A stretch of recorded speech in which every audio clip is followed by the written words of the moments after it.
Hey everybody, this is Zach from Board with Friends, and I am super excited that today I get to bring you a series of videos just showing you the new Transformers trading card game. Now, this was a free copy that was sent to me by Hasbro and Wizards of the Coast. I got hooked up by the moderator of the Bot Talk forums, Renaud, so shout out to him. And I'm just really happy that this came. I got the starter set and two booster packs that I got to look at. So it wasn't a complete copy because after I go over the rules in this video, you'll see that you definitely need more cards, but it definitely gave me a idea of what the game was going to be like and got me really excited for it. So this first video is going to be a rules breakdown of the advanced version of the game, and I'll explain what that is in a moment. But full disclosure, this was a free copy sent to me by Hasbro, so thank you to them for that. And yeah, let's get right into it.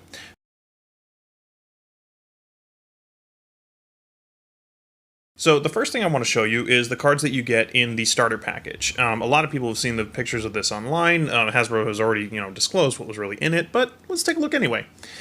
What we got here is the character cards. Now, these are oversized cards. You're not going to find, typical sleeves like you'd get for Magic cards or any other collectible card game for these things. They are huge. Like this being a typical size card, you can tell it's gigantic. What you get in the box is 4 characters. You get Bumblebee, of course. You get, and I'll show you the robot mode here as well. Really nice artwork. A lot of this is recycled from other games, either from IDW Comics or from the online mobile card game. I don't remember what it was called, Transformers Legends or something like that. I played it for a little while. It was alright. So, you can see here, it is nice artwork though, even if it is some of it being recycled. Here we have Ironhide, and I'll go more over the anatomy of the card in a second. I just want to show these off because it does look really cool. Of course you have Optimus Prime. I mean, you can't not have him, right? I mean, why not have Rodimus in there? Maybe someday. But really nice artwork on this one. Then we have Red Alert, who I was surprised that he was in there, because he's kind of obscure, I think, compared to other characters, but always nice to see him. Now, these came in the Autobot starter set, which retails for $14.99, and that's going to come out on September 28th. So I do suggest that you pick that up if you're going to check out this game, because that comes with not only these 4 characters, but it also comes with a set of 40 cards. Now, the starter set itself it's not the full game. It comes with 40 cards and 4 characters. That's never going to give you the full game experience, like I said earlier. It also comes with a set of rules. Now, these are the basic rules, according to how it is explained. And I do mean basic. It is not the full experience. What it basically tells you to do is you divide up the characters, you split the deck into 20 cards each, and you just do the attacking and defending and damage. That's it. It doesn't give you much of a feel for what the rest of the game is all about. It's a good way to kind of learn a few of the basic attacking and defending mechanics, but it doesn't teach you anything else. And, I played it once with my daughter. She's 8. She picked it up immediately. And that's really all it was. It was a little boring, if I had to use a descriptive term here. But at the same time, it did help get an idea of how attacking is going to work, because that took a little bit to wrap your head around. So that once you try that once, you will never do it again. The other thing that they gave me in this cool preview package was the bonus packs.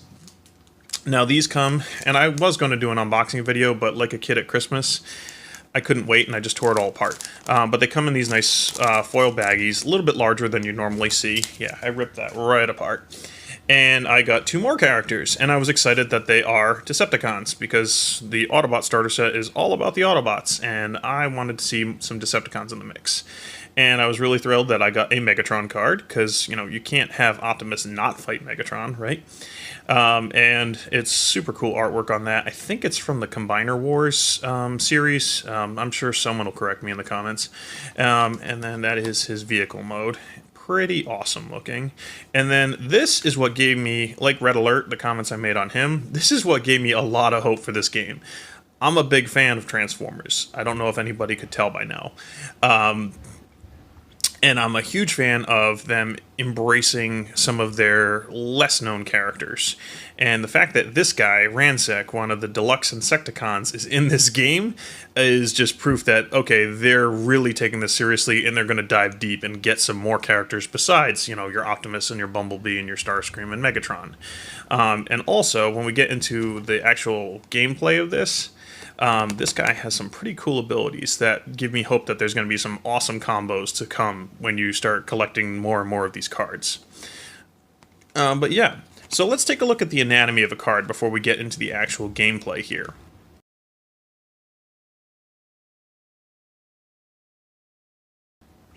And I'll go with Ransack because, he's so far my favorite. Also to note, the robot mode side of these cards does have like a hologram finish, which is cool, but also weird that they didn't do it on both sides. Don't know why. That's fine. So when you're looking at the card, you have some important information here. You have your attack power, which I guess I should have chosen someone else. Let's go to his other side. You have your attack power here, which on Ransack is 3 in his insect mode. You have the health right here. That's how long he's going to last before he gets knocked out. And you have your defense. That's how much damage he can automatically block without any kind of augmentation or upgrades. You have his types, he's a melee attacker and he's an Insecticon. This comes into play a lot with the card text that you'll see for abilities. And then in a nice note here, they also added this. You can see the stats for the bot mode. So you have a quick visual aid here. You don't have to keep flipping over your card. And you will do that a lot in the game. But if you want to know the bot mode stats without having to flip it over, you can just check that little tag right there. And of course, it lets you know he's a Decepticon. Now down here, it shows these stars. Now this is important to the advanced game because you're going to be building teams of characters. And it's based on how many stars are cumulative on your character cards. So on the vehicle mode side or alt mode side of every card, it's going to show how many stars this card is worth. Now Ransack is worth 6, but as an example here, Megatron, if we go to his vehicle mode side, is worth 10. So he's a much more powerful card. But that doesn't mean you rule out characters like Ransack, because they have special abilities that you might need and will combo well with other characters. But basically, you're going to add up to 25 stars, and that's how many characters you're going to have on the board. Now, I know there is a Metroplex deck coming out. I haven't seen that, and I also didn't look at it enough to tell. The pictures that I have seen, I haven't looked at the stars on it. I don't know if there's special rules for that, but that's the kind of thing that makes this game interesting. You're building a team of characters based on how many stars. And you can have Autobot and Decepticon teams, as we tried out I'm sorry, there's a horn blowing in the background. As we tried out on one of our trial runs of the game. It doesn't really matter if you mix and match factions. For those, purists out there who just can't handle it, go ahead, build an entire team of Autobots, build an entire team of Decepticons. It doesn't really matter. If you want to mix them up, go for it. If you want to have an entire team of Dinobots or Insecticons, because, if this guy tells you anything, there's going to be more Insecticons in the game. But yes, and when you flip it over, your stats will slightly change. Like Ransack has a special ability here. And that's what we go over to this section of the card. Not every character has special abilities, which is a little disappointing, but at the same time, I'll get into my opinion on Red Alert and Ironhide not having special abilities later, because at first I thought it was a little lazy not to have special abilities for them, but at the same time, they proved to be very useful cards to have. Because they didn't have special abilities, their value was in the defense and attack. So when you look at a character's special abilities, this one says this character's attack, which is what that symbol means, you see it matches there, is equal to the number of damage counters on him. Now, what does that actually mean? Throughout the game, as you get attacked and beaten up, you're going to put these damage counters on your characters. Now, most likely I will switch these out for dice at some point, but the starter set does come with these little cardboard chits. Not even cardboard, it's just paper. But so as Ransack takes damage, he becomes more powerful. So if I switch him over, you look at his ability on his insect mode. When you flip to this mode, move 2 damage counters from another character to this one. So you can already start to see the combos that you can build up. Having Ransack on your team, it would be pretty valuable because you can heal other characters, move the damage over to him, and up to 7 damage basically will give him a super powerful attack in his bot mode. After 8, he's knocked out, and that's just useless at that point. So, goodbye to him. But he basically becomes a glass cannon. And, when I tried out the game for the first time, I used that to full effect, and I was able to knock out the mighty Megatron with him, which was pretty cool.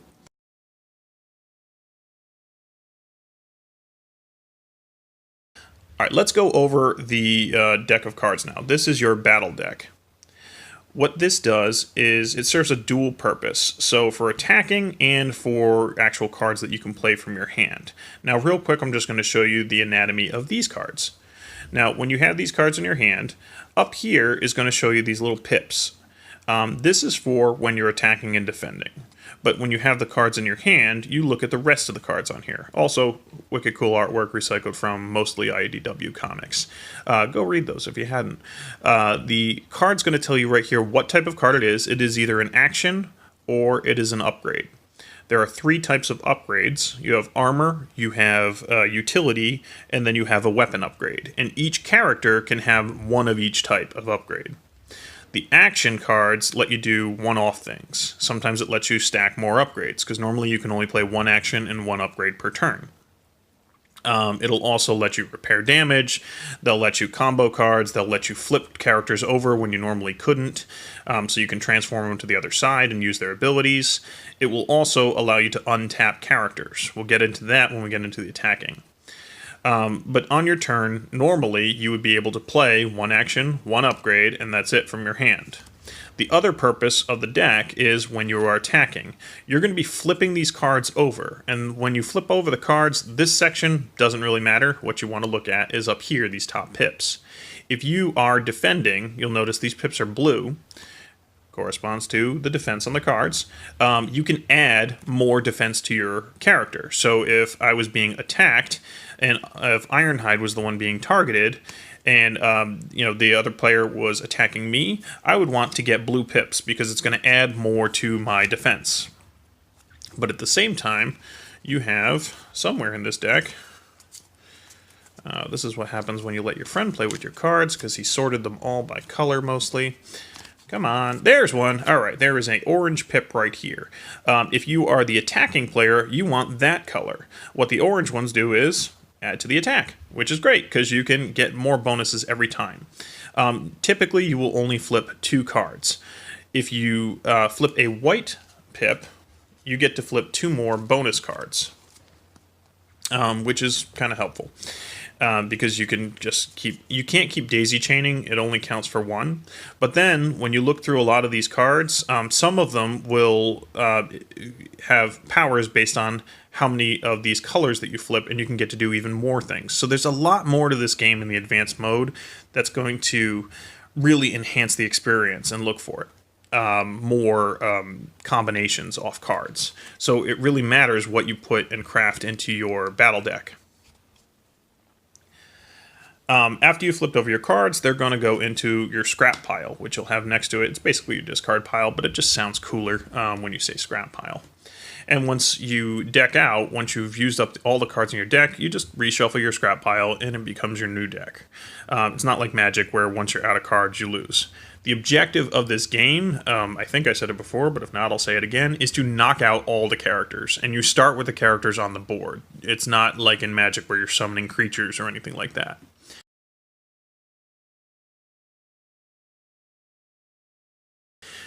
So let's get into an actual round of this game. So the first 2 rounds are a little different. Just for balancing purposes, the first 2 rounds are going to be where the first player does not get to play any cards from their hand. Each player is going to start with 3 cards in their hand, but they can't play any of them. They're basically just going to start by doing the draw phase, they bring up the card, and then they attack. To attack, when no characters are tapped, you can pick whoever you want to attack, and you can attack anybody on the opponent's board. So if I choose Red Alert and I'm playing against, Ransack and Bumblebee and Megatron, because Bumblebee has been, I don't know, mind controlled or something, because I don't really care, and I would like to kill him. Actually, I'm going to aim for Bumblebee, because I don't like Bumblebee that much. So if I attack Red Alert against Bumblebee, I'm declaring that attack, and I can pick anybody, because none of those characters are tapped. I go through the attack phase. I say, okay, Red Alert has 3 attack right now, but before I did that, maybe I wanted to transform Red Alert, because Red Alert has a much more powerful attack in robot mode, but the trade-off is his defense here. He has 0 defense, so that is a decision that I have to make. What I will do, I'm going to, play it safe, and I'm going to attack him in vehicle mode, because it's the start of the game. So Bumblebee has a defense of 2. In his vehicle mode, I have an attack of 3. So already I'm at an advantage. But these cards don't matter when I'm attacking. I'm going to be flipping cards from my battle deck. And then I get a white. I get another white, which means nothing. But the first white lets me flip 2 more cards. And I got another white, and, well, that was uneventful. But it's 3-2 as well. Now, say Bumblebee flips his cards, and he gets to attack, which means nothing in defense. This was not the best example. Maybe I should have preset that. Learning these new things about making internet videos. Red Alert basically wins by 1, so the difference there is Bumblebee takes 1 damage. So I hit Bumblebee for 1. Fantastic. Now the second turn. My opponent would get to take a turn now. They would draw their card into their hand. All these cards go into my scrap pile, by the way. And then on the second turn of the advanced game, they have a choice of playing an action or playing an upgrade. They can do either or. And that's when you really want to look at these cards and see what they can do. So maybe the person wants to attack, but wants to really hit me hard with the first punch. So they could play an upgrade to a weapon.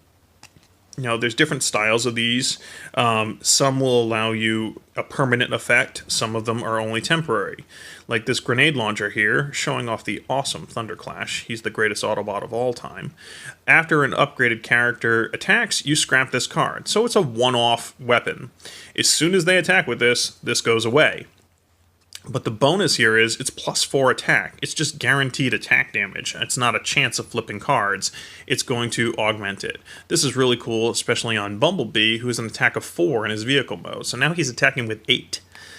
Other cards do different things like, this flamethrower that Needlenose is wielding right now. He gets an ability called Bold 2, which means you flip 2 additional battle cards when you are attacking. You're going to see that a lot. In the upgrade for armor, you can see things like Tough. Tough 1, flip more battle cards when you're defending. So there's a lot of different, options here when you're upgrading your characters. And there are cards here that will allow you to bounce cards back into opponents' hands. When you put this on a ranged character, your opponent chooses a card from their hand and scraps it. Draw 2 cards that's an action, not an upgrade. But upgrades, basically, you want to find the perfect upgrades that are going to fit with the character or in that moment. So if the opponent now goes into their attack phase, they're going to say, you know what, I'm going to pull Bumblebee back because he's not tapped. I'm going to attack with Megatron now. Now, once you start this and characters are tapped, this is where it gets interesting, and that's where more strategy comes into play. If my opponent decides to attack with Megatron, they don't get to just choose anyone they want, because I have a tapped character here. Megatron has to attack Red Alert, because he is the only tapped character. So that is why it makes a big decision on whether or not I would have put Red Alert in robot mode or vehicle mode, because he's much more vulnerable in his robot mode, because he already starts with 0 defense. I'm relying on flipping cards. Megatron, if my opponent decides to keep him in vehicle mode, he only has an attack of 2, he has a defense of 3. If he were to flip to his robot mode, he has an attack of 4, and he has a defense of 2. So he's leaving himself a little bit vulnerable, but not really. He also has a very special ability in his robot mode. He has Pierce 3. Now, Pierce, what it does is it's guaranteed 3 damage, no matter what my defense is. It's going to hit me for 3. Even if I flip tons of blue pips and it blocks a lot of damage, no matter what, Pierce is going to get through. So that's a decision that he has to make, whether it's a trade-off of defense for getting guaranteed 3 damage, or if he wants to play it safe. The other reason why you would want to transform to this, besides, it having Pierce 3, is when he transforms back to vehicle mode. When you flip to this mode, you may scrap a card from your hand. If you do, scrap an enemy upgrade. So he can already start messing with the upgrades that I've put out on my characters. Which is a pretty powerful ability, because a lot of these cards, once you start reading through them, they're really neat, and you want them to upgrade your characters, obviously. So he's going to decide to flip to robot mode, and he's going to attack me. Now that's going to guarantee 3 damage to Red Alert. Now he's also, before he does that attack, he can play a card. He can either play an action, or he could play a upgrade. These are all actions, aren't they? Yes, they are. I really should have thought this through when I was organizing my deck. So he has to make a choice, because it's the second turn of the game. What he's going to do is put out an upgrade character defends, scrap this card. This is an example, kind of like the grenade launcher, where it's a one-off thing. It's +2 defense, but it's a one-off shield. But since Megatron is his most powerful character, he might choose to put this out there. So he's going to upgrade Megatron with the blast shield. And the reason why is because now Megatron will be vulnerable the next turn of the game that's my turn, because he is the tapped character on the opponent's team. So he's going to hit me really hard against Red Alert, and then I have to fight Megatron on the next turn, and he's got already an added defense. So it makes sense that he transformed to robot mode. Now he's got 4 defense. That's how the first 2 turns work. You'd flip the cards again, see what you're going to get for bonuses, and then whatever the difference is the defender is going to take for damage. After that, you go into a normal round. What a normal round would look like is you automatically just you start the turn by drawing a card, you can transform one character, and then you can play an action and an upgrade card to your characters. And you go back and forth until you've knocked everybody out of the game.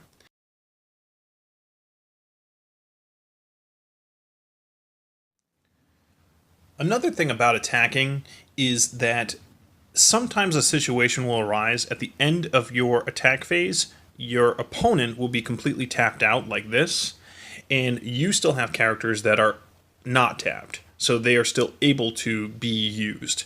This can happen through combinations of action cards that let you untap characters.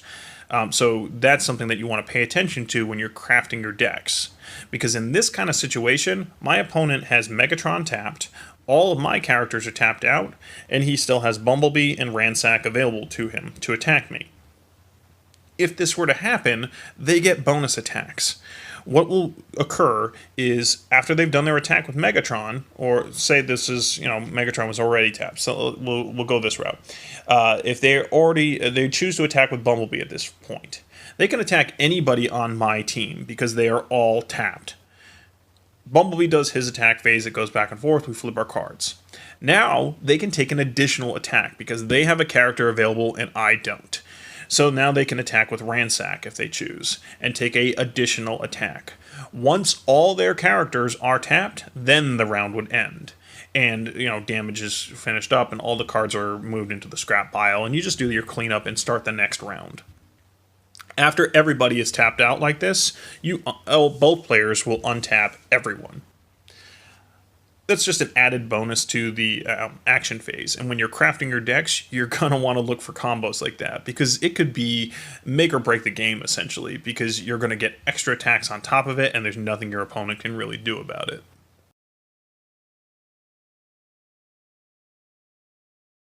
That's how you play the advanced game. I highly recommend just going for that. The starter rules here, the basic rules, really not that interesting of a game. It almost turned me off completely, but I knew there was advanced rules, obviously.